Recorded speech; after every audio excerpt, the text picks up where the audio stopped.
I think a lot of people are interpreting the Second Karabakh War as a moment in which the West has been marginalized and is leaving the South Caucasus. I think it's actually an opportunity for a more pragmatic and realistic assessment of what Western interests are. Through the 1990s and the first decade of this millennium, there was I think, still this unipolar ideology that the South Caucasus would converge with the West, would become part of the West. And what we've seen is actually a very different set of pathways in the region. I think Western engagement can now, be more clear-eyed about interests. The United States is obviously a long way away, and its interests in the South Caucasus have generally been relevant for more vital interests elsewhere. In particular, the global war on terror, the engagement in Afghanistan and Iraq also made the South Caucasus relevant in terms of those other interests.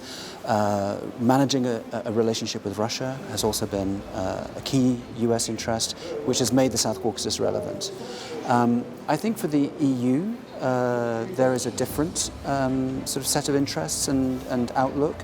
The South Caucasus is a neighboring region, and the European Union is interested in stabilizing, is interested in the resilience of this region, because the EU would obviously be more directly affected by processes happening here. So this idea of integration with the West is now sitting more with the European Union through the Eastern Partnership and through much more limited processes than those assumed in the 1990s.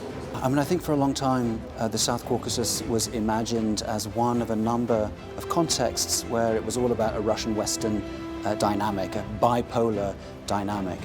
I think we have moved on from that already some time ago. The Karabakh conflict is actually an interesting example where the interests of Russia, the United States and Europe have often been, if not completely in agreement, more or less consistent with one another, certainly in terms of preventing large-scale war. So I think it's very important actually not to see Western or Euro-Atlantic policies in terms of a Western-Russian opposition. The region is much more complex, and Russian-Western relations are also more complex. So I would avoid this framing.